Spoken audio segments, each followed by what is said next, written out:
이동의 촉 시간입니다. 금요일 촉가이드 MC 장원과 함께합니다. 어서 오십시오. 네, 안녕하세요. 반갑습니다. MC 장원입니다. MC 장원 씨, 네, 오늘 옷을 아주 파란색을 입고 오셨네요. 네. 선거 기간 때 그런 옷 입고 다니면 오해합니다, 사람들이. 아, 그런가요? 저는 뭐 어떤 의미는 없었고 그냥 있다 보니 이렇게 됐습니다. 파란색으로. 네.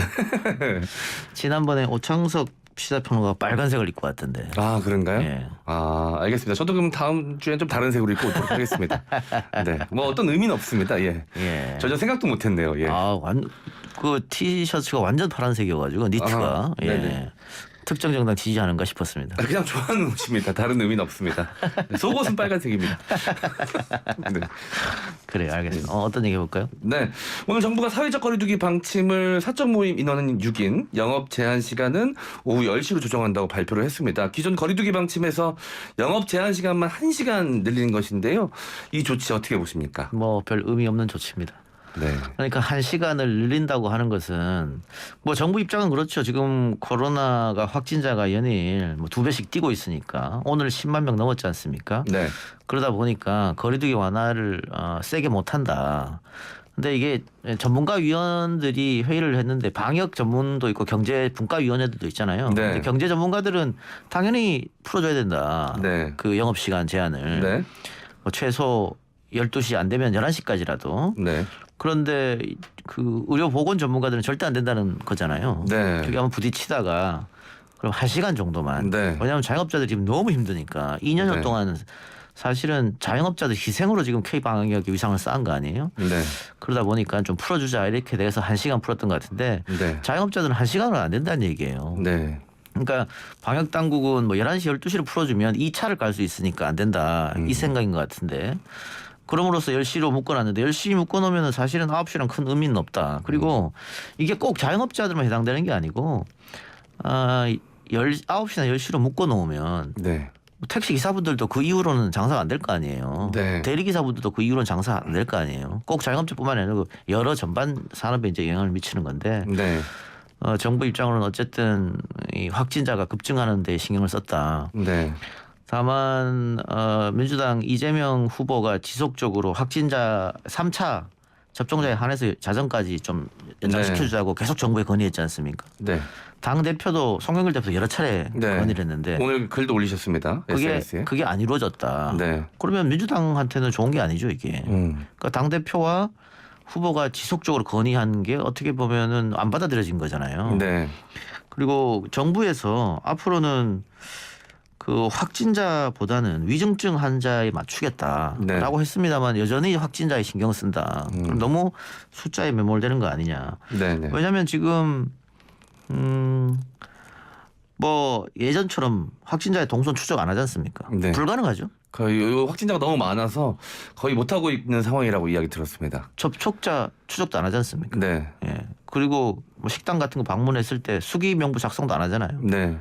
뭐 콜센터 전화도 안 하지 않습니까? 네. 자가격리 날짜도 줄였죠. 자가격리 칠 때 가족 조첩도 허용하잖아요. 네. 이렇게 다 해놓고는 왜 영업 시간만 이렇게 제한하느냐. 당연히 자영업자들은 불만이 있을 수밖에 없고 네. 자영업자가 이렇게 불만이 있을 때 그러면은 추경을 통해서 자영업자들한테 지원을 해줘야 되는데 네. 지원도 안 해주고 방역 시간 연장도 안 해주고 네. 그러면 자영업자들 입장에서는 이 정부는 안 되겠다. 바꾸자. 네네. 이렇게 생각할 수 있는 거 아니에요? 네. 이거는 민주당한테는 불리한 이슈입니다. 네. 아무래도 이제 대선 앞두고 있는 상황이고 현재 민주당 후보인 이재명 후보가 여론조사에서 지지율이 조금 떨어진 모양새를 띠고 있어서 과연 이 거리두기 조정이 영향을 좀 미쳤을까요? 앞으로 영향을 또 미칠 수도 있을까요? 이게 뭐 그러니까 사실 국민의힘에서는 별 영향은 없어요. 네. 결국은 정부가 하는 거지 않습니까? 그렇죠. 정부가 하는 일은 결국은 여당 후보한테 영향을 미치는 거지 네네. 야당 후보한테 영향을 미치는 건 아니니까. 네네. 그러니까 이게 양 장단점이 있는데 네. 영업 시간을 뭐 이재명 후보가 말하는 것처럼 3차 접종자 한해서 12시까지 풀어줬다. 그럼 자영업자들이 숨통이 좀 트이고 민주당에 대한 불만이 좀 사그라들겠죠. 다만 그렇게 했을 때 확진자가 정말로 20만, 30만, 50만 폭증하면 네네. 그럼 그건 또 이재명 후보한테 불리한 이슈예요. 네. 그러니까 뭐 이 장단점이 다 있는 건데 결론은 우리가 어떻게 될지 모르니까 네네. 모르는 입장에서는 시간을 이렇게 1시간 정도 풀어줬다고 하는 것은 이슈가 이재명 후보한테 불리한 이슈고 마찬가지입니다. 추경 같은 경우에도 여야가 협의해서 지원을 했다 협의했다.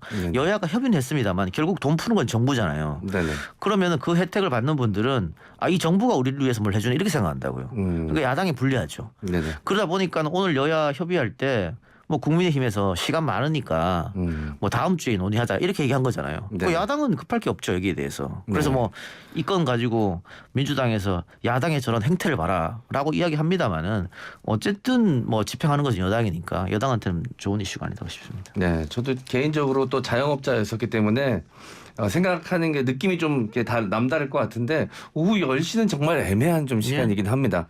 보통 이제 저녁 먹으면서 보통 타임이 6시부터 8시고요. 예. 그 다음에 이제 2차 타임으로 넘어가서 8시부터 10시, 11시 이렇게가 이제 2차 예. 뭐 치킨집이나 그 외 다른 뭐 맥주 한잔 하면서 소주 한잔 하시면서 가시는 음식점인데 10시는 애매하거든요. 아예 안 만나게 되는 거죠. 네, 그래서 아니면- 자영업자들도 10시는 의미 없다고 얘기하는 거잖아요. 네. 그래서 자영업자들 지금 불만이 상당합니다. 그래서 계속해서 시위도 하시고 강하게 반발을 하시고 있는데 이 자영업자들이 또 이 대한민국에서 차지하는 숫자가 상당합니다.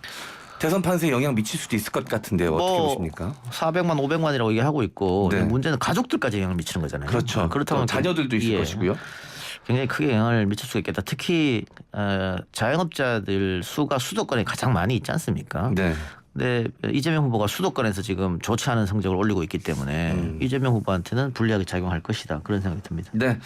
추경 이야기도 나왔었는데 지금 민주당에서는 좀 강행 처리할 것 같은 가능성을 좀 내보이고 있습니다. 1인당 300만 원 규모의 방역지원금 우선 지급하겠다라는 계획인데 자 어떻게 처리될 거라고 보십니까?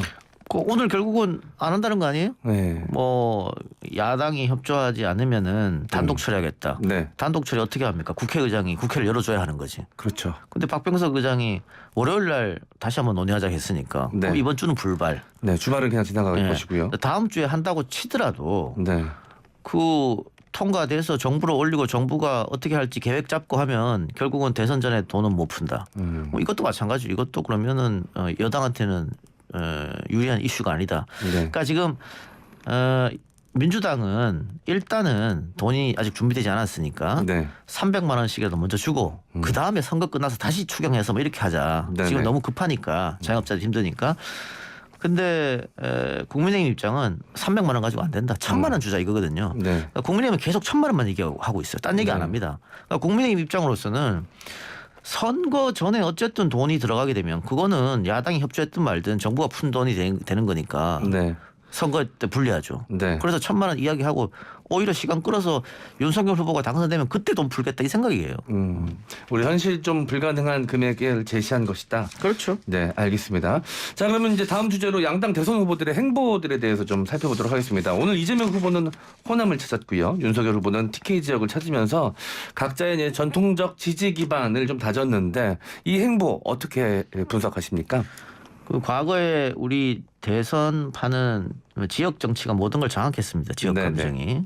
그래서 표썰림 현상이 상당히 심하게 이루어졌죠. 네. 그리고 한쪽에서 표썰림 현상이 일어나면 반대쪽에서도 또 진영이 뭉쳐서 또 표썰림 현상이 일어나는 그런 일이 벌어졌는데 이번 대선은 조금 특이하다. 네. 일단 이재명 후보가 민주당 출신으로는 처음 TK 출신이거든요. 네. 그래서 한 번도 사실은 그 30% 20% 중간벽도 못 넘었습니다. 네. 지난 대선 때 탄핵이 있었음에도 불구하고 문재인 후보가 TK에서 21%밖에 못 얻었습니다. 네. 그러니까 대구 경북 다 합치면 20.5%밖에 못 얻었는데 네. 이재명 후보가 TK가 고향이니까 나름 30%도 지금 네. 기대하고 있다. 네. 목표치는 뭐 한 실제적으로 목표치는 한 35% 잡은 것 같아요. 네. 송영길 대표가 목표가 40%라고 했습니다만 네. 그건 불가능한 수치일 테고 그래서 처음으로 한번 30%를 깨보겠다. 또 그게 불가능한 수치라고는 또 안 여겨져요. 네. 반대로 호남도 마찬가지입니다. 호남에서도 한 번도 20%를 기록하지 못했는데 네. 보수 후보가 네. 이번에 여론조사에 잡히는 거 보면 20% 넘는 것도 막 잡히거든요. 30% 넘은 것도 있습니다. 그래서 오늘 이준석 대표가 네. 목표치를 바꿨어요. 목표치를 한 2차례 수정했지 않습니까? 네. 그렇게 해서 굉장한 자신감을 내비치고 있다. 그런데 지금 여론조사에서 나오는 거하고 실제 표가 어떻게 될지 그거는 장담 못 하겠습니다. 이게 선거 기간이 좀 다가오고 실제 좀 투표가 이루어지면 다시 또 원래 지지층으로 좀 결집하는 모양새가 나타나지 않습니까? 보통은? 그럴 가능성이 높아요. 그러니까 네. 지금 이재명 후보가 여론조사에서 박빙 속에 뒤지고 있지 않습니까? 네. 그런데 민주당 선대위에서 한 가지 위안을 삼는 거는 샤이 이재명 표가 있을 것이다. 네. 그거예요. 그게 그 예 중에 하나가 바로 호남표인데 호남은 역대 대통령 선거에서 민주당 후보에게 뭐 70% 후반 80%까지 압도적으로 밀어줬습니다. 네. 근데 지금 여론조사하면 이재명 후보는 호남에서 60%밖에 나오지 않아요. 네. 과연 이 여론조사대로 실제 투표에서 60%밖에 나오지 않겠느냐. 네. 그건 아니라는 거죠. 결국은 투표장 가면 미워도 민주당, 미워도 내 사랑 이재명 찍을 것이다. 호남에서. 네네. 결국은 80%씩 간다. 네. 근데 지금 여론조사에서 안 잡히는 것은 샤이층이다. 이런 기대감이 있는 것이죠. 그래서 각 지역에서 어떻게 정말 표를 줄지는 네네. 여론조사로는 안 잡힌다고 저는 생각해요. 끝까지 네. 가봐야 알 것입니다. 마찬가지로 근데 TK에서도 또 예. 그런 현상이 있을 수 있잖아요. TK에서 아무리 고향 출신 이재명 후보라고 하더라도 네. 과연 이재명에게 30% 넘는 표를 주겠느냐. 게다가 TK라고 하더라도 대구와 경북 민심은 또 다르거든요. 네. 그러니까 이재명은 경북 북부 출신이기 때문에 네. 대구를 포함한 경상북도 남쪽 성향 사람들이 이재명을 우리 고장 후보라고 생각하겠느냐. 과거에 김부겸 총리가 대구에 출마했을 때 40% 이상을 계속 얻었습니다. 당선되기도 네네. 했죠. 네. 근데 이재명이 그렇게는 불가능할 테고 또 대선과 총선은 다른 문제니까 결국은 국민의힘 쪽으로 갈 수밖에 없을 것이다. 또 이런 얘기가 있기 때문에 TK와 호남표는 끝까지 가봐야 알 수 있겠다 그런 생각을 합니다. 네. 자, 유세 스타일에 대해서도 좀 궁금합니다. 이 두 후보가 굉장히 큰 차이를 보이고 있습니다. 이 유세 스타일이. 이 후보 같은 경우는 원고 없이 뭐 30분에서 40분까지도 이제 강변하는 스타일이라면 윤 후보는 이제 어퍼컷 세리머니 같은 좀 역동적인 액션 위주로 좀 유세를 진행하고 있는데요. 각자 이 스타일에 대한 장단점을 좀 꼽아본다면 어떤 것들이 있을까요? 이재명 후보는 원래 말을 많이 하고 싶어하는 사람이에요. 네. 평소에도 예전에도 좀 그런 모습을 보이시긴 하셨죠? 할 말이 많은 모양이지요. 네. 예, 본인이 또 다변에 달변가라는 자부심이 있기 때문에 네. 많은 말을 사실은 혼자서 원고 없이 30분 40분 이야기하기 진짜 쉽지 않거든요. 그렇죠. 근데 이재명 후보가 각 지역을 돌아다니면서 네. 다 내용이 달라요. 네. 똑같은 내용을 하는 게 아닙니다. 그래서 뭐 상당히 많은 걸 알고 있구나. 또 말을 많이 하고 싶구나. 뭐 그런 건 있는데 네. 오래 얘기하면 또 집중력이 떨어지겠죠. 네네. 예. 다만 윤석열 후보 같은 경우에는 뭐 우리가 윤석열 후보한테 답변이나 달변을 기대하는 건 아니잖아요. 네네. 그러다 보니까 퍼포먼스 위주로 가는 것이고 네. 말을 많이 하게 되면 윤석열 후보 같은 경우는 실수를 할 수 있거든요. 네네. 지금까지 구설수, 그러니까 말로 인한 구설수가 여러 번 있었지 않습니까? 그로 인해 표를 까먹은 게 있었고 그래서 유세 때 이제 옆에서 도와주는 다른 사람들 앞뒤로 네. 그 사람들이 말을 많이 하는 거고 정작 후보는 말보다는 퍼포먼스로 그러니까 이런 퍼포먼스가 짤로 돌아다니고 언론에 많이 활용되고 하기 때문에 네. 자신감 유권자들이 봤을 때는 아 윤석열 후보가 대단한 자신감이 있구나 네. 뭐 그런 걸로 압도하려는 그런 모양새죠. 근데 이런 건 있어요. 이재명 후보는 선거를 많이 치러왔기 때문에 지금 유세장 앞에 있는 이 사람들은 어차피 나 찍을 사람이고 결국은 여기 앞에 없는 사람들이 승패를 결정한다는 걸 알아요. 근데 윤석열 후보는 처음이지 않습니까? 이런 유세 현장이. 네네. 그래서 한 번도 겪어보지 못한 일을 경험해 보기 때문에 네. 굉장히 고무됐죠 지금. 굉장히 흥분 상태입니다. 네. 그렇죠. 정말로 내가 이길 것처럼 생각이 들거든요. 좀 많이 업되신 것 같긴 하더라고요. 그러면 실수를 할 수 있어요. 그래서 이럴 때는 선거 경험이 많은 보좌진들이 네. 옆에서 조금 쿨다운을 시킬 필요가 있습니다. 네. 마스크도 이재명 후보는 계속해서 좀 쓰고 있는데 윤석열 후보는 마스크를 좀 안 쓰고 계속 나옵니다. 방역법에 뭐 위반되진 않는다고 하는데 그것도 좀 다른 스타일인 것 같아요. 뭐 그걸 인해서 이재명 후보가 윤석열 후보를 공격하기도 하던데 네. 뭐 작은 것도 어기고 있다 뭐 네. 이렇게. 근데 뭐 표심에 미치는 영향은 없을 겁니다. TV 광고도 좀 공개가 됐는데 두 후보가 스타일이 좀 다릅니다. 윤석열 후보 TV 광고 같은 경우는 좀 전통적인 스타일을 일인 것 같고요. 이재명 후보의 TV 광고 같은 경우는 좀 감성에 호소합니다. 눈물 그 유세 장면이 좀 들어가 있기도 하고 그 이재명 후보는 흠이 많은 게 아니라 상처가 많은 사람이다. 뭐 이렇게 좀 감성 호소 스타일인데 요건 어떻게 좀 어필 포인트가 다를 것 같은데 어떻게 보십니까? 이재명 후보가 뒤지고 있기 때문에 네. 또 시간이 얼마 남지 않았지 않습니까? 네. 뭐 감성 포인트를 잡은 건 옳은 일이에요. 옳은 네. 방향입니다. 뭐 이기고 있는 후보라면 다르게 잡겠지만. 네. 네.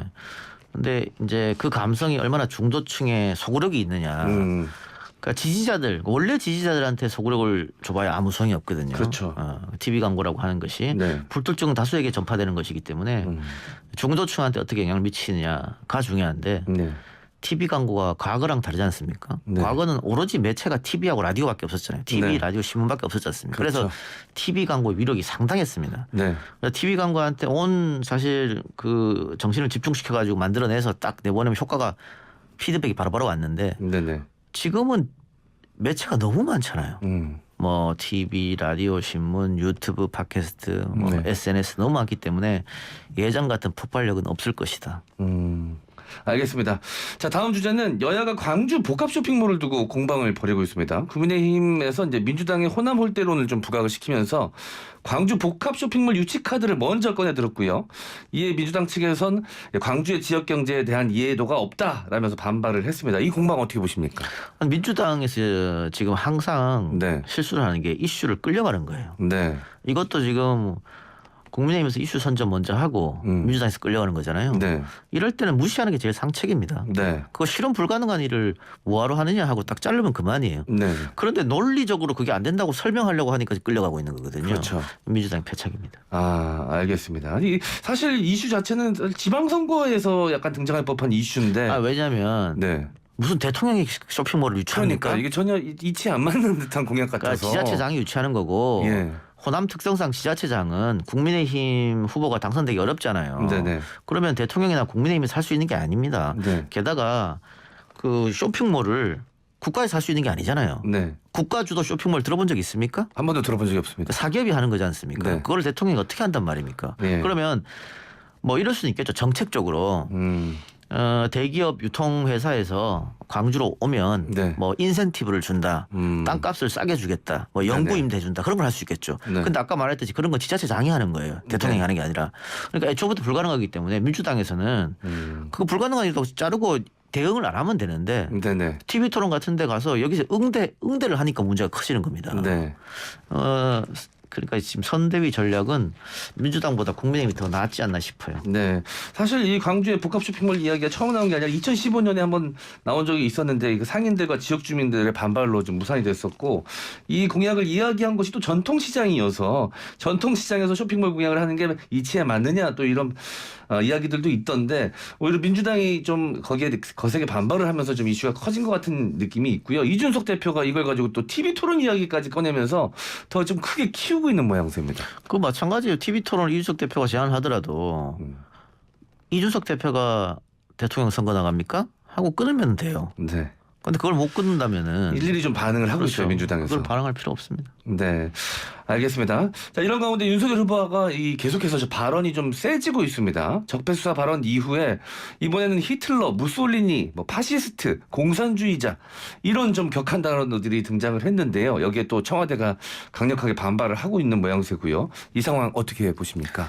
적폐수사 발언을 해서 지지율이 약간 흔들렸었는데 네. 다시 원점으로 돌아갔거든요. 네, 그리고 적폐수사 발언을 해서 결집하지 않고 있던 민주당 지지층이 결집했는데 네. 보수가 더 반대로 보수도 결집한다. 그래서 이 발언이 결코 우리한테 나쁜 영향으로 돌아오지 않네라고 판단한 것 같습니다. 네. 그래서 더 강한 워딩을 지금 쓰고 있는 것 같은데 네, 각종 여론조사에서 자질비한 그러니까 경제를 누가 더 잘할 것 같냐, 국방을 누가 더 잘할 것 같냐, 외교를 문화를 누가 더 잘할 것 같냐면 모든 무장에서 이재명 후보가 앞서 나갑니다. 압도적으로 앞서 나갑니다. 네, 그런데 왜 지금 지지율은 윤석열 후보가 더 앞서 나가냐? 정권 교체. 네, 이 정부는 안 된다는 거거든요. 네, 그러면 정권 교체를 원하는 유권자들은 그 어떤 것도 통하지 않는다 지금. 그러니까 윤석열 후보가 자질이 뛰어나서 지지하는 게 아니다. 네. 이 정부를 심판하겠다는 거거든요. 네. 그게 이제 보복 투표인데 네, 보복 투표 바람이 불면 다른 그 어떤 것도 무용지물입니다. 네. 지난번 재보궐선거 때 뭐 LH 건이 보복 투표에 불을 지피긴 했습니다만 네. 서울, 부산 원사이드로 민주당이 졌지 않습니까? 네. 딴 거 없어요. 보복이지. 이 정권은 안 된다. 반드시 보복해서 제자리로 돌려놓겠다. 이런 유권자들이 그런 마음에 들면 다른 게 약발이 안 먹힌다. 지금 그런 상황입니다. 그래서 네. 윤석열 후보가 저렇게 센 워딩을 할 수 있다. 네. 알겠습니다. 오늘 이동현 측원 여기서 마무리하죠. 지금까지 MC 장과 함께했습니다. 수고했습니다. 감사합니다.